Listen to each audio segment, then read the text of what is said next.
All right, good afternoon, Joanna. I know that you've come in to follow up after the accident. Thank you for filling out the wellness surveys while you were waiting in the waiting room. I see that you filled out that you drink sometimes and that you use OxyContin, and we know that substance use can affect our health. Would it be okay if we reviewed the results of the screening? It would take about 10 minutes. Yeah, that's fine. Okay. So it looks like you were drinking about a couple times per week, maybe 4 drinks per drinking occasion. And you also say that you're taking OxyContin every day. I'm wondering if you could tell me a little bit more about that. Yeah, well, usually I drink on the weekends, but lately, with graduation coming up, me and my friends have kind of upped the drinking game, so I'm drinking a little bit more. And you also say that you're taking OxyContin every day. I'm wondering if you could tell me a little bit more about that. Yeah, about a year ago, I started. My friend just gave it to me to try, and it made me feel happy and fuzzy, so I figured, why not take it every day. Okay, so you notice that you've had an increase in your drinking, and now that you're your senior year and partying more with your friends, that has led to an increase in your drinking. Before it was only on the weekends. And then you've been taking OxyContin for about a year, and you first got it from a friend, and you liked the way it made you feel, so you've continued to take it. Yeah. Okay. What, if any, connection do you think that there is between your substance use and some of the complaints that bring you in here today about your accident? Well, the substance abuse definitely affected my control over my driving. And now that, I got hurt from the accident, I have to take pain pills, and so now I'm like, I have to use it more. It's not a choice anymore. It's kind of like I have to. Okay, so you've seen some of those consequences that are not so good, especially with the accident, disappointing your family and disappointing your friend. Okay, so would it be okay with you if we discuss for a few minutes the results of your screeners that you filled out in the waiting room? Yeah. Okay. So here on the alcohol screening measure, you got an 11, placing you in the harmful category. And then on the drug screener, you scored a 4, which places you in the severe category. What we know is that there's no safe limits for drinking and use of drugs for a person your age because your brain is still developing. And so you also mentioned that you're experiencing some withdrawal symptoms, that anxiety and difficulty falling asleep. When you don't take OxyContin, those are withdrawal symptoms, which is often an early indicator to us of physical dependence on a drug. What do you make of that information? That's really scary. I don't want to physically depend on anything.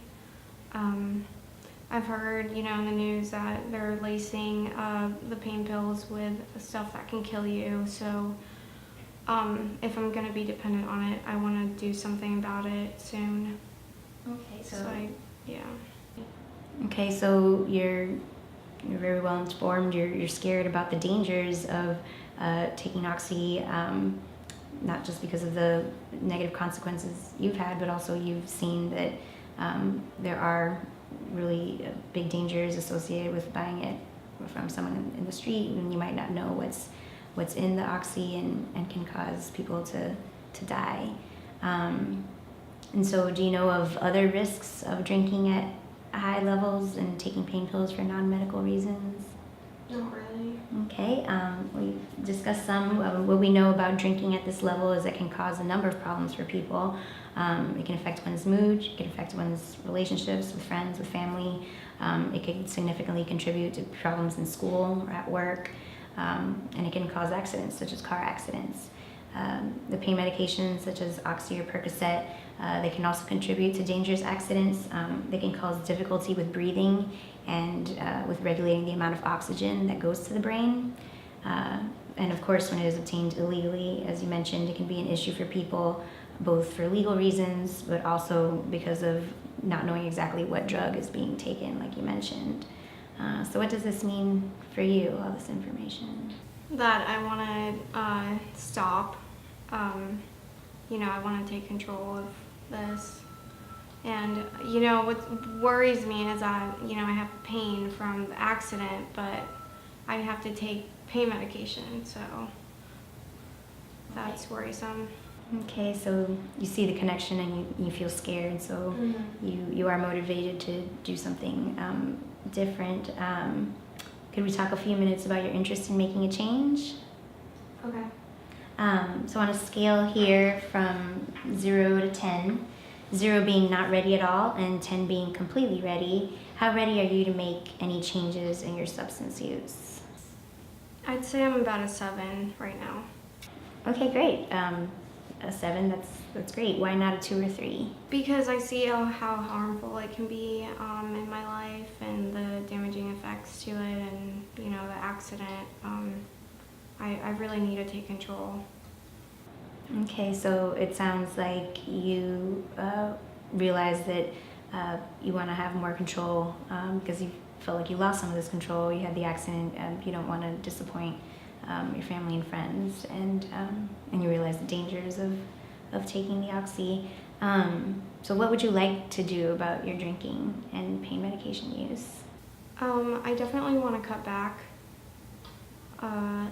I'm not sure entirely how, but I know that I want to cut back. Okay, so what if I could assure you that we have medications that can help you with your pain, but also help you get off of the oxy? Would that sound like a good plan?